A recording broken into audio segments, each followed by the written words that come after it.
Vipassana is a science of mind and matter, how the mind is influencing the body, and in return how body is influencing the mind. And it all happens at the depth of the mind. The conscious mind does not know what is happening deep inside. And one keeps on developing a habit pattern of reacting with craving whenever there is a pleasant sensation, reacting with aversion whenever there is unpleasant sensation. And constantly there are sensations throughout the body, pleasant, unpleasant, pleasant, unpleasant. The conscious mind may not react, but the deep unconscious is constantly reacting. It has become the slave of its own habit pattern of craving, aversion, craving, aversion. All other impurities of the mind, all other defilements of the mind are just product of these two, craving, aversion, craving, aversion. And whenever one generates craving or aversion, one loses the peace of the mind, the harmony of the mind, the balance of the mind. One becomes a miserable person. Without knowing that I am harming myself, one keeps on harming oneself. There are other techniques, we are not here to condemn them. Those techniques work at the surface level of the mind, to calm the mind, perfectly all right, to purify the mind, perfectly all right, but just on the surface level, or maybe slightly deeper. But this works, it starts working at the root level. The root level of the mind is constantly in contact with body sensations. Mind and matter are so interconnected, constantly, and there the habit pattern of craving, aversion is going on. So you have to break that habit pattern, for which you have to go to the depth of the mind.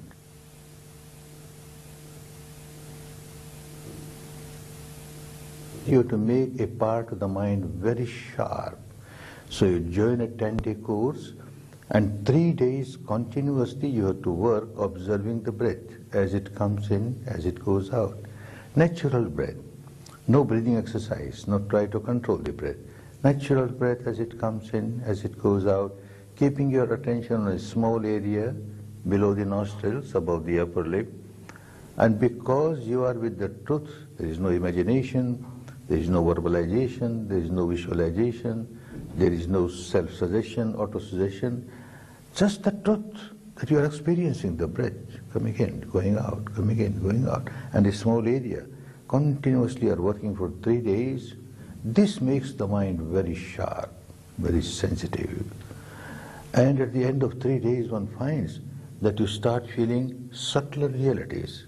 Besides the breath, there are so many other realities. You feel sensations in this area, different kinds of sensations, which normally you don't feel. Your mind, conscious mind, feels only very solidified, intensified, intense, gross, unpleasant sensation like pain, pressure. That is easy, people feel it. But there are so many other sensations throughout the body, all the time. Some of them are so subtle, just oscillation, very subtle oscillation. So mind must be trained to feel all kinds of sensations. And then from the 4th day onwards, you feel those sensations throughout the body. So you are developing your faculty to enable you to feel all types of sensations in the body. And another part of Vipassana is, when you are aware of sensations, you change the habit pattern, don't react. Whether pleasant sensation, unpleasant sensation, just observe objectively. Whatever is happening, keep on understanding, this is not eternal. Whatever sensation arises, it does not stay forever.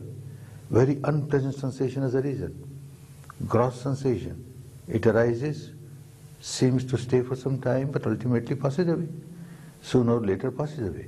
And when it turns into very subtle sensations, then it is mere vibration, arising, passing, with great rapidity. So the same characteristic makes no difference. When you understand that whatever is happening within the framework of the body is constantly changing, that means the entire physical structure, the entire mental structure constantly changing, something which is constantly changing, what is the sense to react with craving towards it or react with aversion towards it? You understand? with the wisdom of your experience. This is not just an intellectual understanding, now you are experiencing it. So the habit pattern starts changing from the root level. To change the habit pattern at the surface level of the mind, very easy. There are many techniques. People work on that. It gives result. But then if the impurity is at the depth of the mind, accumulated, time and again, there is a volcanic eruption. It comes on the surface and you are again agitated. The whole equanimity on the surface of the mind is gone. So that is why Buddha taught us to go to the depth of the mind and work with the depth of the mind. So that habit pattern is changed at the root level. If the root is decayed, then the whole tree will be decayed. If the root is healthy, then the whole tree will be healthy. So work at the root level. And he gave this wonderful technique. At the root level, mind is constantly in contact with body and body sensations. If you are aware of that and you are not reacting, your mind is becoming healthier and healthier, more and more wholesome. You live a better life. When the mind is pure, free from negativities, free from craving, then it generates love, compassion, goodwill. Instead of negative emotion, you start generating positive emotion, which is good for you, good for others. When you generate negative emotion, you are the first victim of your negativity. You become so miserable, and you make others miserable. Instead of that, if you start generating positive emotion, you feel so much of peace and harmony. And you generate peace and harmony for others also. So you make others also happy. You are happy, others are happy. So this is a way of life, a good way of life, healthy way of life. Instead of making oneself miserable and making others miserable, now you start making yourself happy and make others happy.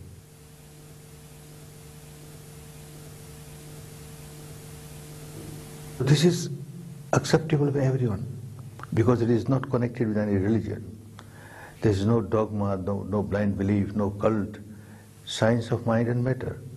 And you accept only when you experience something. Don't accept because the teacher says so or because the Buddha said so, nothing doing. You experience, you find it is good for you, then only accept it. And not only accept, then you live that life. Live a happy life. Blind faith is not involved, and it is so non-sectarian. Anybody can practice. You observe your breath.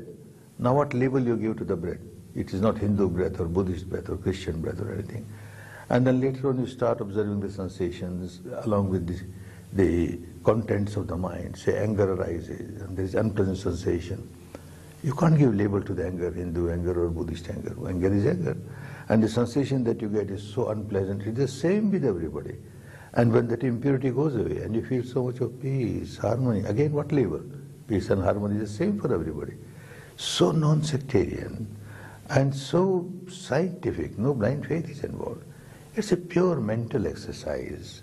As you do physical exercise to make the body healthy, to keep the body strong, this is a mental exercise to keep the mind healthy and to keep the mind strong. Good for everyone. That is why people of every religion, every tradition are participating in 10-day Vipassana courses. Today there is no religion in the world whose followers are not coming to 10-day Vipassana courses.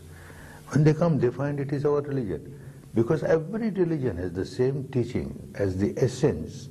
The same teaching is there. Live a moral life. Have a disciplined mind. Have a pure mind full of love, compassion, goodwill, tolerance. This is the teaching of every religion. But how to practice it? There must be some way, some method, some technique. And here comes a technique which helps you. One becomes a good human being. One is a Christian, one remains Christian for the whole life. A Muslim for the whole life. A Hindu for the whole life. A Buddhist. Be a good human being. Unless you are a good human being, how can you be a good Christian or good Muslim or good Buddhist? So the main purpose of this technique is to make people good human being. Peace within. When there is peace within, there will be peace outside. Then only there will be real peace in the world. If the individual is all the time agitated, all the time full of negativity, where is peace? After all, the society is made of individuals. And individuals are so very much unhappy and miserable. And we talk of world peace, world peace. What world peace? There can't be world peace. individuals. Of course, it may take time, but once it starts, people will start understanding that there is a way by which, practicing which, we can live a better life. And people start coming. This is what is happening.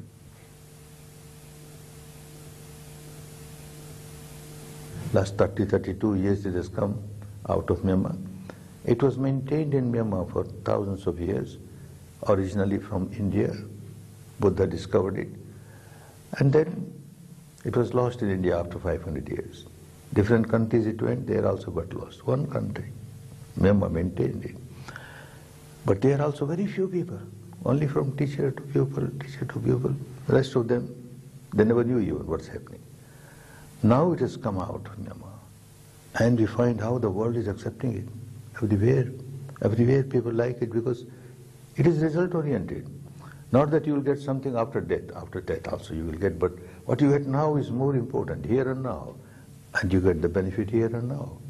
People start living more peaceful life, their capacity to work increases, they are more responsible towards their duties, and the human values, enhancement of human values, that is required everywhere in the world, with every community. And this technique gives that result. It is always relevant. It was relevant 26 centuries back. There were people who were living very miserable life, harming others. Today, the situation is worse. What terror is going on all around. And in the name of religion, terror is being practiced. These terrorists, ignorant, because they don't know what they are doing. I see every religion, including the religion of the so-called terrorists, and terrorists is not limited to one community. Every religion has some terrorists. Those who are fundamentalist and extremist, and they say that my religion is the best religion, all other religions are useless, so everybody must accept my religion, get converted to my religion, then only you'll go to heaven, otherwise you'll go to hell. This kind of thought is harmful. Let people be happy with their own religion, with their own rites, rituals, ceremonies, belief. But the inner essence of every religion is the same. Live a moral life. Have a disciplined mind, a pure mind, full of love, compassion, goodwill, tolerance. If that is given more and more importance, then the other things are the surface of the mind, surface of the religion, which differs from one religion to another religion. Let people be happy with their own beliefs and dogmas and rites and rituals, but don't forget the inner essence.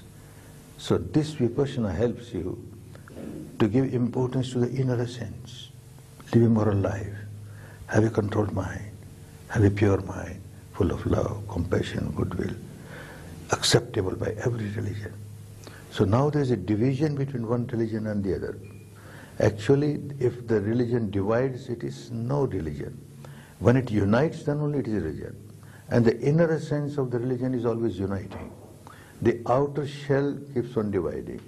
So don't give much importance to the outer shell where we differ. Give importance to the inner essence where we agree, all agree. And that is why I feel Vipassana is the answer to today's problem.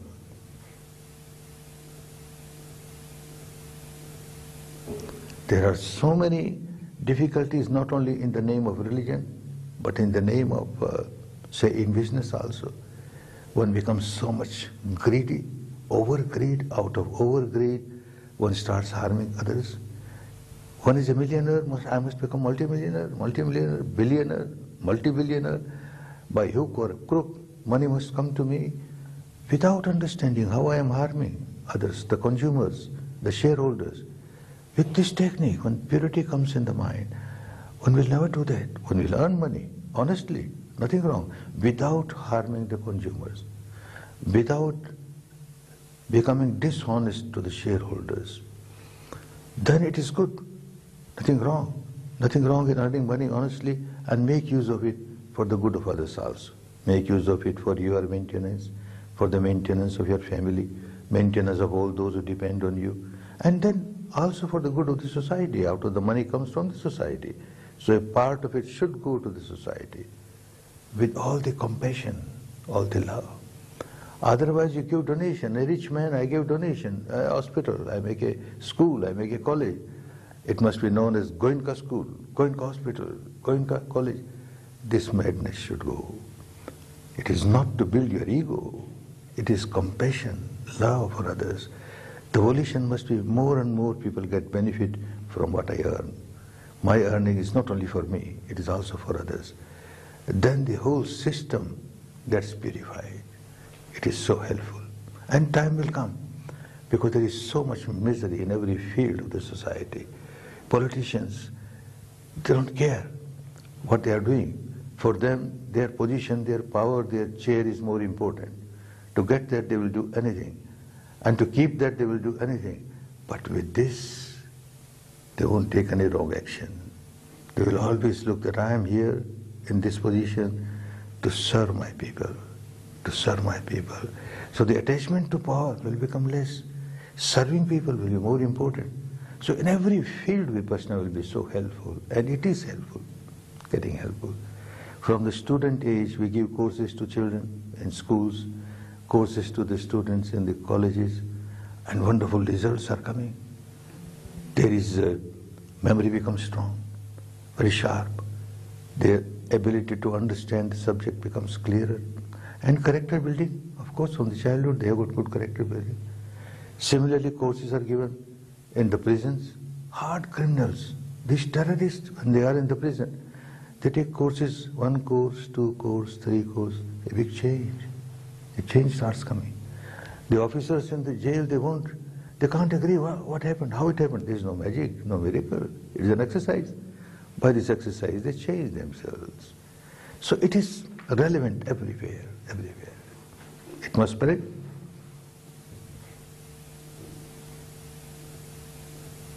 There is no complication of this philosophy, that philosophy, believe in this or not believe in this. That creates complication. But simple, you do physical exercise, say you do yoga. It is so simple, but it helps you to keep your body healthy. Similarly, it is so simple, you observe your breath. Then you start observing your sensations. You observe what is happening in your mind and how the mind and body are interrelated, and see how you are reacting. Out of ignorance you are reacting and harming yourself. Harming yourself.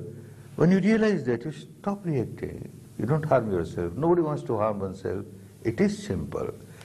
Only when people have not taken a course, then they keep on thinking, oh, this is not my religion, this is another religion taught by Buddha, so it must be Buddhism. I also had the same fear in my mind, because I was born and brought up in a very staunch, conservative Hindu family, and this is Buddhism. No, not for me, not for me. Ultimately, I decided, when I heard all this, I decided, all right, let me take a 10-day course. As a trial, let me see. After giving the trial, I found it is the same in our religion also. It is the same with every religion, but no practice is there, mere theory. And that theory also gets complicated with this philosophical belief, that philosophical belief. My God will help me. My God will help those who are followers. And this God will help those who are followers of that. And that God. What we have done of the poor God? What we are doing? They have degraded all these things and given so much importance to these things. Not necessary. Importance must be given to morality, which is good for everyone. Let people believe in this God or that God or this philosophy or that philosophy. Don't quarrel. Let people be happy with their own. But don't forget the essence. Essence of every religion is morality, humanity, that is given by this practice. And it is simple, certainly simple. 10 days people have to spare, which looks too much. Oh, 10 days, how can I give 10 days? But once you pass through it, you find these were the best days of my life.